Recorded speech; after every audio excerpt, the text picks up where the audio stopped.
ఈ ప్రస్తుత కాలమాన పరిస్థితుల్లో వాకింగ్ అనేది చాలా ఇంపార్టెంట్. ఎందుకంటే ఇప్పుడున్న ప్రస్తుత కాలంలో అందరికీ సెడెంటరీ లైఫ్ స్టైల్ అలవాటు అవుతుంది.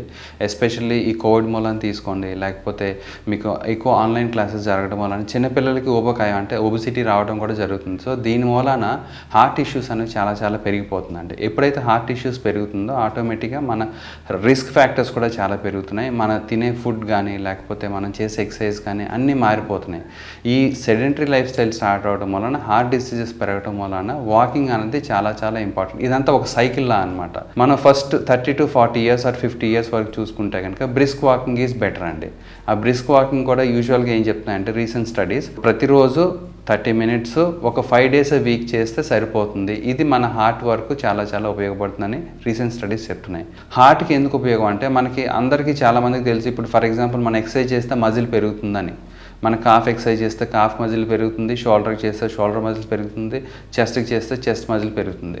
మరి హార్ట్ కూడా ఒక మజిల్ అనే సంగతి మనం మర్చిపోకూడదు కదా. సో దీనికి మనం ఏం చేస్తున్నాం అని తెలుసుకుంటే కనుక walking is the best exercise for heart అండి. అంటే హార్ట్ కూడా ఒక మజిల్ అవ్వటం వలన దానికి కూడా ఎక్సర్సైజ్ కావాలి, దానికి బ్లడ్ సర్క్యులేషన్ ఉంటుంది కాబట్టి దానికి ఏ ఎక్సర్సైజ్ చేస్తే అది బెటర్గా ఫంక్షనింగ్ ఉంటుందో అని చూస్తే కనుక walking is the best exercise for heart.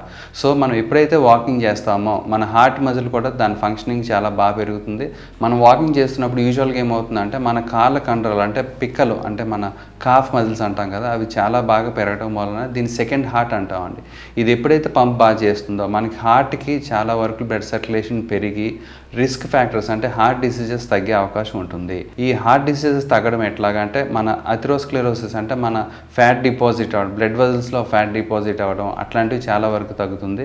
At the same time మనం ఎప్పుడైతే వాకింగ్ చేస్తూ ఉంటామో క్యాలరీస్ కూడా బర్న్ అవడం వలన ఒబెసిటీ కూడా తగ్గుతుంది. ఎప్పుడైతే ఈ క్యాలరీస్ బర్న్ అవుతూ ఉంటాయో మనకి హ్యాపీ హార్మోన్స్ రిలీజ్ అవుతాయి. ఎప్పుడైతే హ్యాపీ హార్మోన్స్ రిలీజ్ అవుతూ ఉంటాయో మన బ్రెయిన్ యాక్టివిటీ కూడా చాలా చురుగ్గా ఉంటుంది. అట్ ద సేమ్ టైం మన quality of functioning of life కూడా బాగా పెరుగుతుంది. అట్ ద సేమ్ టైం మనం చాలా యాక్టివ్గా ఉంటాం. రీసెంట్ స్టడీస్ ప్రకారంగా నార్మల్ వాకింగ్ అయినా కొంచెం స్పీడ్ వాకింగ్ అయితే బెటర్ అండి. ఎందుకంటే కొంచెం క్యాలరీస్ బర్న్ అవుతాయి. సో మనకు ఆటోమేటిక్గా ఎప్పుడైతే క్యాలరీస్ బర్న్ అవుతాయో మనకి మిగతా ఒబెసిటీ తగ్గడం కానీ లేకపోతే హార్ట్ ఫంక్షనింగ్ కానీ లేకపోతే మస్కులర్ ఎండ్యూరెన్స్ కానీ మస్కులర్ స్ట్రెంగ్త్ కానీ అన్నీ ప్రాపర్గా జరుగుతాయి.